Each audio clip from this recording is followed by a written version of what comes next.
Politics of foreign add and trade के इस second part में हम देखेंगे कि इंडिया की क्या हिस्ट्री रही है विदेशी सहायता लेने के मामले में, जो दूसरे देशों से सहायता ली गई थी, और किस तरह से इंडिया ने अपनी फॉरेन एड की पॉलिसी को चेंज किया और किस तरह से अपने नेशनल इंटरेस्ट और फॉरेन एड में एक बैलेंस बना कर रखा, जिस वजह से डोनर कंट्रीज़ का ज़्यादा इंटरफेरेंस हमारी डोमेस्टिक पॉलिटिक्स में या नहीं हो सके या देश के हितों के अनुकूल कोई हमारे देश पर दबाव ना डाल सके। तो इस तरह का बैलेंस बना कर रखा गया। आज़ादी के बाद जो थी हमारी, निश्चित रूप से हम इकोनॉमिक रूप से काफ़ी पिछड़े हुए थे और पंडित नेहरू को ये लगता था कि बिना विदेशी सहायता के हम अपना जो है उस टाइम की समस्याओं को दूर नहीं कर सकते या इकोनॉमिक डेवलपमेंट देश का पॉसिबल नहीं है। तो इसलिए हमने कोशिश की, हमारे सरकार ने कोशिश की कि हम दोनों गुटों से, उस टाइम पर पता होगा आपको कि दुनिया जो है दो गुटों में बट गई थी। यूनाइटेड स्टेट्स और यूएसएसआर ब्लॉक्स बन गए थे, एक सोवियत ब्लॉक और एक वेस्टर्न ब्लॉक का नाम दिया गया। एक विचारधारा का भी संघर्ष था और एक नेशनल इंटरेस्ट का भी संघर्ष था, दोनों सुपर पावर्स की सुपरमेसी के लिए भी संघर्ष था। तो जो देश जिस गुट में, जिस ब्लॉक में शामिल होता, यदि कोई देश यूएस ब्लॉक में शामिल होता, वेस्टर्न ब्लॉक में शामिल होता, तो वेस्टर्न कंट्री, तो यूएस से उसको ज़्यादा आर्थिक मदद और वेपन्स की और जो भी मदद देता था उसको ज़्यादा प्रोवाइड कराता था। इसी तरह से यूएसएसआर, सोवियत ब्लॉक में जो शामिल होता था उससे उनको ज़्यादा सहायता यूएसएसआर देता था। उस टाइम पर आपको पता होगा कि भारत ने नॉन अलाइनमेंट की पॉलिसी को फॉलो किया था। उस नॉन अलाइनमेंट की जो गुट निरपेक्षता की नीति थी, नॉन अलाइनमेंट की पॉलिसी, उस पॉलिसी का एक उद्देश्य ये भी था कि हम दोनों ही महाशक्तियों से, दोनों ही बड़े ताकतवर देश थे, इकोनॉमिक प्रोस्पेरिटी दोनों के पास, कि दोनों से ही हमें फॉरेन एड मिल सके। हमें, हमारे ऊपर ये इमेज ना बने कि हम एक गुट के हैं तो दूसरे गुट से हमें सहायता ना मिले। तो हमारा एक उद्देश्य फॉरेन एड दोनों ही गुटों से प्राप्त करना भी हमारा उद्देश्य था।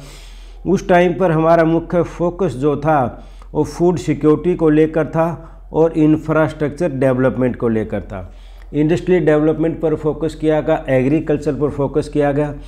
हमारे पास फूड ग्रेन की कमी थी, तो उस टाइम पर यूएसए ने हमारे एक PL48 एक फेमस एग्रीमेंट, एक समझौता रहा जिसके तहत अनाज हमें वहाँ से मिलता रहा। उसके पास अनाज पर्याप्त मात्रा में था, उसको खपाना था अमेरिका को भी, तो उसने उसको एक फॉरेन एड के ज़रिए यूज किया। एक भारत को इसको दिया गया और भारत को उस टाइम पर अनाज की बहुत ज़्यादा आवश्यकता थी। इंफ्रास्ट्रक्चर डेवलपमेंट में यूरोपियन कंट्री से और सभी देशों से भारत ने मदद ली और इंफ्रास्ट्रक्चर डेवलपमेंट के लिए फोकस किया गया। यूएसएसआर से हमारे संबंध देखेंगे बाद में बढ़ते नज़दीकी चले गए और वेपन्स के मामले में या पॉलिटिकल सिक्योरिटी के मामले में सबसे ज़्यादा हमें मदद वहाँ से मिली थी यूएसएसआर की तरफ से। कोलंबो प्लान, भारत सिर्फ गरीब देश, उस टाइम पे गरीब स्थिति में था, इकोनॉमिकली बैकवर्ड था, हमारी पर कैपिटा इनकम या GDP बहुत कम थी कंपैरेटिवली आवर साइज। तो उसके अनुसार लेकिन फिर भी हमने दूसरे देशों को बहुत जल्दी ही, जो हमारे पड़ोसी देश है, जो हमारे से भी गरीब स्थिति में थे, पिछड़ी स्थिति में थे, हमें उनको जो है सहायता देना शुरू कर दिया था। बहुत पहले से 1950 के दशक में कोलंबो प्लान भारत ने बनाया गया और उससे जो और डेवलपिंग कंट्रीज़ थे, पर्टिकुलरली नेपाल एंड भूटान, उनको भारत ने विशेष सहायता दी। हम एक नेक्स्ट पार्ट में देखेंगे कि भारत दूसरे देशों को फॉरेन एड देता भी है और किन किन को देता है और किस किस रूप में देता है, किन किन उद्देश्यों को पूरा करने के लिए फॉरेन एड भारत देता है, तो उसको भी हम देखेंगे। तो भारत ने सिर्फ फॉरेन एड लेता ही नहीं था, बहुत जल्दी उसने फॉरेन एड देना भी शुरू कर दिया, क्योंकि ये फॉरेन पॉलिसी के उद्देश्यों को पूरा करने के लिए इसको भी एक वेपन्स के रूप में, जैसे हमने कहा था कि जोसेफ नाई ने बताया कि एक सॉफ्ट पावर के रूप में इसको इस्तेमाल किया जाता है, तो उसी तरह भारत ने भी इसको इस्तेमाल किया था। और भारत एक रीजनल लेवल पर, एशियन लेवल पर लीडरशिप का भी मतलब एक इच्छा रखता था कि लीडर बने, इस साउथ एशियन नेशंस में लीडरशिप रोल प्ले करना चाहता था। और इसी तरह भारत जो है डेवलपिंग कंट्रीज़ का भी लीडरशिप रोल प्ले करना चाहता था, बाकी डेवलपिंग कंट्रीज़ को मदद करना चाहता था। तो इसीलिए उसने और डेवलपिंग कंट्रीज़ को मदद की। एक नाम का जो प्लेटफार्म था उसमें डेवलपिंग कंट्रीज़ ही मुख्य रूप से शामिल थे, उसका लीडर भारत रहा है। लेकिन भारत की प्रायोरिटी जो है वो शिफ्ट होती रही। पहले हमारी ये जो ऑन इकोनॉमी थी, जैसे जैसे ग्रो करनी शुरू की तो हमारा फोन एड जो gradually shifted towards technical assistance, education and health. हमारा पहले जो फोकस था फोन एड लेने का वो फूड ग्रेन यानी कि फूड सिक्योरिटी को लेकर था और कुछ इंफ्रास्ट्रक्चर को लेकर था। लेकिन जैसे जैसे हमारी इकोनॉमी ग्रो करने लगी तो हमारा फोकस जो है किस क्षेत्र में हमें फ़ोन ऐड चाहिए तो उसमें हमारा बदलने लगा धीरे धीरे। फिर हमें टेक्निकल असिस्टेंस, एजुकेशन और हेल्थ केयर में हम जो हैं वो फोकस करने लगे फ़ोन ऐड को लेकर। कोल्ड वॉर के एरा में ही जियोपॉलिटिकल इन्फ्लुएंसेस, जैसे मैंने बताया था कि कोल्ड वॉर के दौरान यूएस और यूएसएसआर ने अपनी फ़ोन ऐड यूज की as a tool to gain influence in India. दोनों ही देश चाहते थे कि इंडिया उनके एक बहुत बड़ा, एशिया का एक बड़ा देश था, डेमोक्रेटिक कंट्री था, उसको अपने गुट में शामिल दोनों करना चाहते थे। तो उन्होंने फ़ोन ऐड को एज ए टूल यूज किया, as a tool of foreign policy to influence the foreign policy of India और to influence the political decision of India. और इससे हमें ज़्यादा aid increase the total amount of aid received, इससे हमें aid काफ़ी प्राप्त हुई। But there is concern about the political strings attached. लेकिन जितनी ऐड हम जिससे लेते थे उसका ये आरोप हमेशा लगता था कि वो हमारी डोमेस्टिक पॉलिटिक्स में या हमारे फॉरेन पॉलिसी डिसीजंस को इन्फ्लुएंस कर रहा है या हम उसके प्रभाव में धीरे धीरे आ रहे हैं। जैसे जैसे हम यूएसएसआर के भी नज़दीक गए तो यूएसएसआर पर भी अब बाद में भी कुछ डॉक्यूमेंट्स लीक होते हैं जिसमें बताया जाता है कि एक समय ऐसा था कि यूएसएसआर का हमारी पार्लियामेंट में या हमारी इंटरनल डोमेस्टिक पॉलिटिक्स में बहुत ज़्यादा इंटरफेरेंस रशियंस का बढ़ गया था।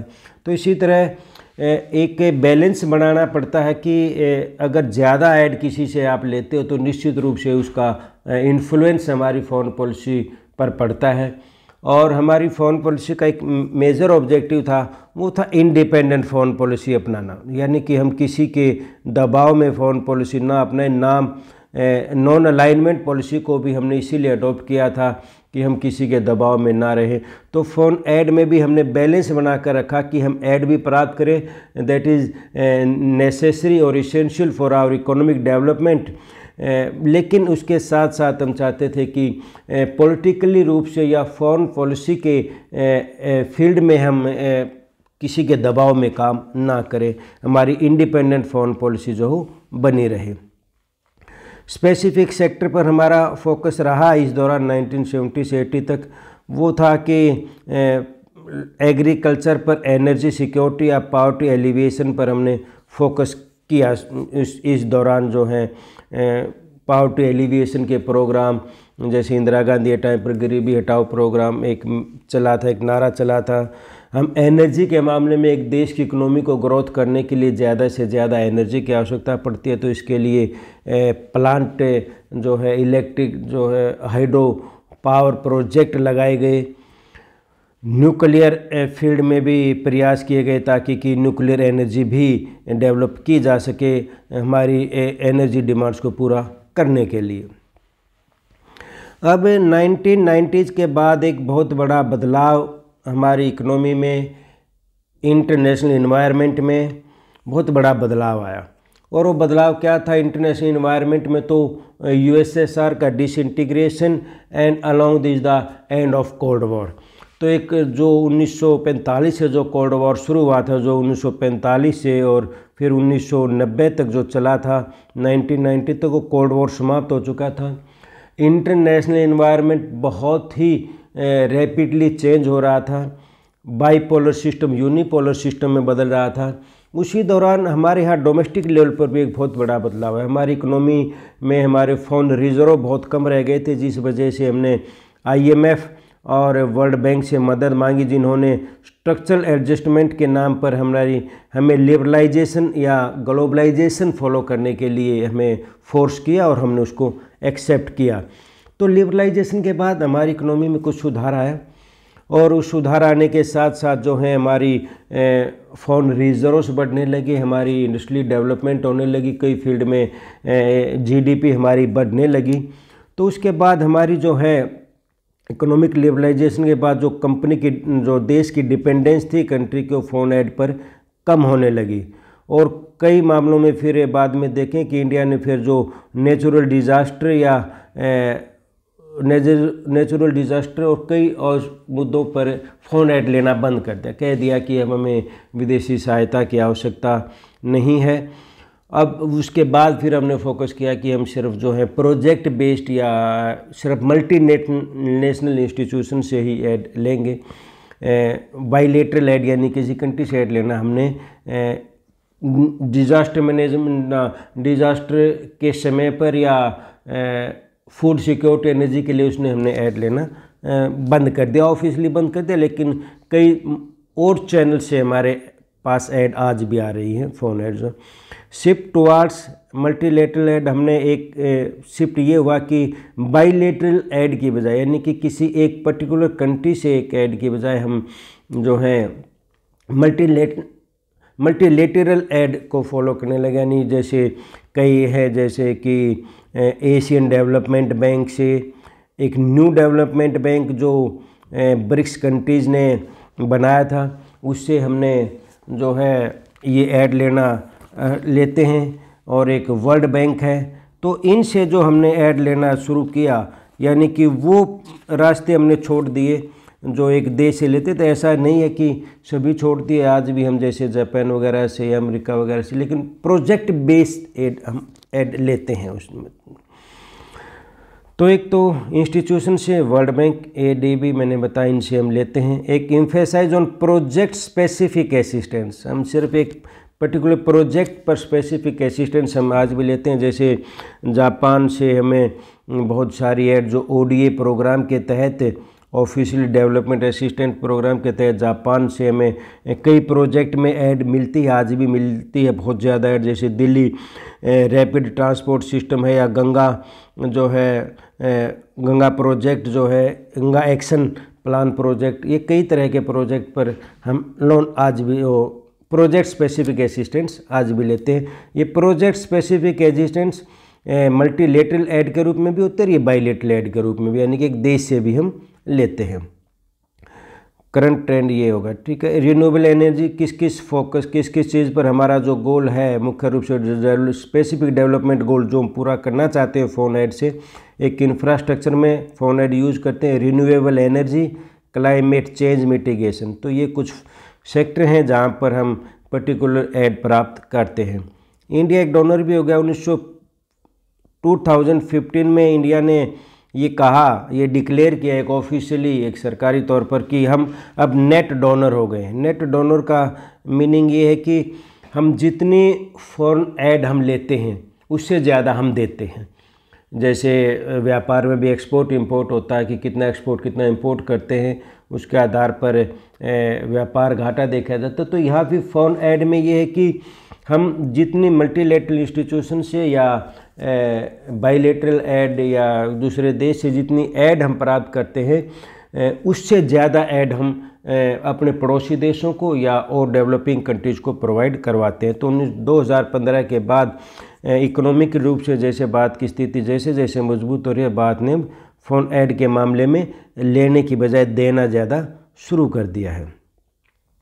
सोर्सेज ये हम वैसे डिस्कस कर चुके हैं। मल्टीलेटरल इंस्टीट्यूशंस हैं जिसमें वर्ल्ड बैंक है, एशियन डेवलपमेंट बैंक है और एक न्यू डेवलपमेंट बैंक है जो बाद में ब्रिक्स कंट्री, जैसे मैंने बताया था, ब्रिक्स कंट्री ने इसको जो है 2015 में बनाया था, जिसमें भारत का भी कंट्रीब्यूशन। और ये एक किस्म से जो वर्ल्ड बैंक को एक कम्पीट करने के लिए बड़े देशों ने, जैसे बड़ी इकोनॉमी जैसे रसिया, इसमें जो है ब्राज़ील है, रसिया है, इंडिया, चाइना और साउथ अफ्रीका जो बड़ी इकोनॉमी है, इन्होंने अपना एक बैंक डेवलप किया जो कि इंफ्रास्ट्रक्चर डेवलपमेंट या और प्रोजेक्ट बेस्ड असिस्टेंस जो है मेंबर कंट्रीज़ को या दूसरे देशों को दे सके। तो एक तो मल्टीलेटरल इंस्टीट्यूशन से, दूसरा बायलेटरल एड है। बायलेटरल एड में हम कई देशों से, मुख्य रूप से हमारे जो डोनर है जो मदद देते हैं वो यूएसए है, जापान है, यूनाइटेड किंगडम है और यूरोपियन कंट्रीज, यूरोपियन यूनियन वगैरह है। इसमें सबसे महत्वपूर्ण जापान का है। जापान ने एक प्रोग्राम शुरू किया था ODA, ऑफिशियल डेवलपमेंट असिस्टेंस, 1958 से ये इन्होंने एड देना शुरू किया था येन लोन के रूप में। येन लोन उस प्रोग्राम की इस रूप में बहुत सारे इकोनॉमिक इंफ्रास्ट्रक्चर बढ़ाने के लिए, और पावर्टी एलिविएशन के लिए। तो ऐसे कई प्रोग्राम में, या फिर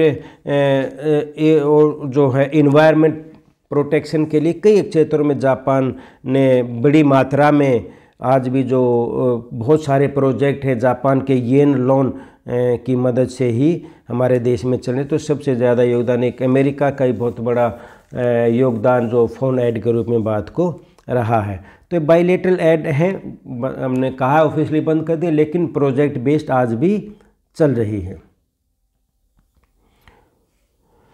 कौन कौन से सेक्टर में ऐड ज़्यादा? पहले करंट फोकस जो है, अब जो मुख्य फोकस है जो देश से फोन ऐड को जिन जिन एरिया में, जिन जिन प्रोजेक्ट में प्राप्त करता है, एक तो मुख्य रूप से इंफ्रास्ट्रक्चर डेवलपमेंट करना, renewable energy, climate change mitigation, education, health care.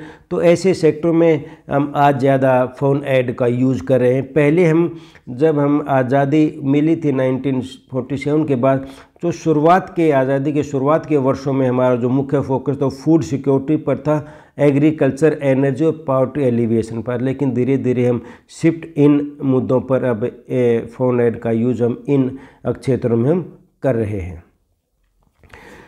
Other की डिटेल्स अगर हम देखें कुछ फैक्टर, और यूनाइटेड स्टेट्स जो है largest provider of phone add तो इंडिया रहा हिस्टोरिकली। इतनी ऐड उसने $65 बिलियन 1946 से 2012 के बीच में दी है।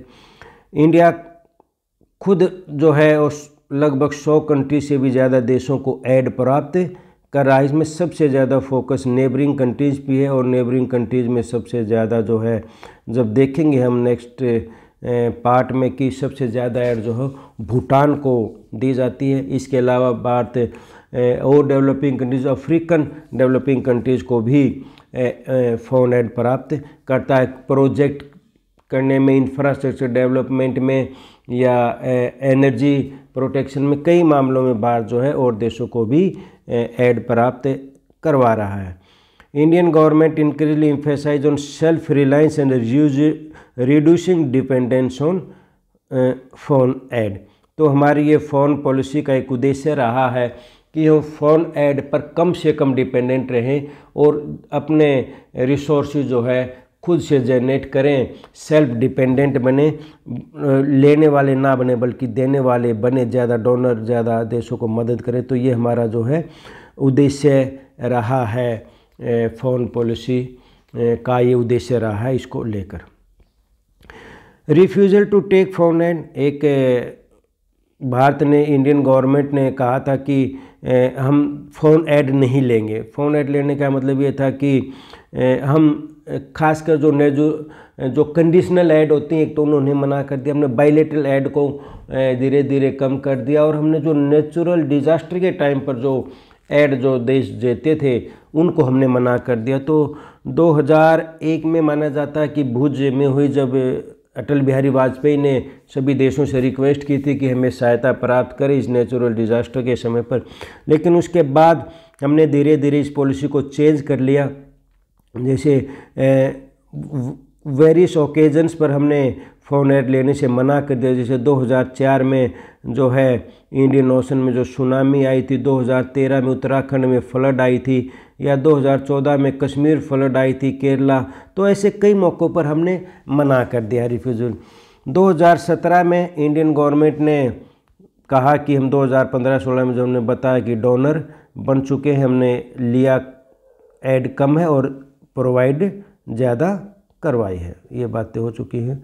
तो ये बातें थी जो फ़ोन ऐड को लेकर भारत की फ़ोन पॉलिसी के उद्देश्य और किस तरह से शिफ्टिंग हो रही है और किन किन सोर्सेज से हम ऐड ले रहे हैं और कौन कौन से प्रोजेक्ट पर हमारा अब फोकस रहा है किस किस एरिया में। तो ये पार्ट फ़ोन ऐड की हिस्ट्री इंडिया को रही है। अब नेक्स्ट पार्ट में हम देखेंगे कि इंडिया किन किन देशों को फ़ोन ऐड देता तो उसको अपनी फ़ोन पॉलिसी के उद्देश्यों को कैसे प्राप्त करना चाहता है फ़ोन ऐड की पॉलिटिक्स के माध्यम से। धन्यवाद।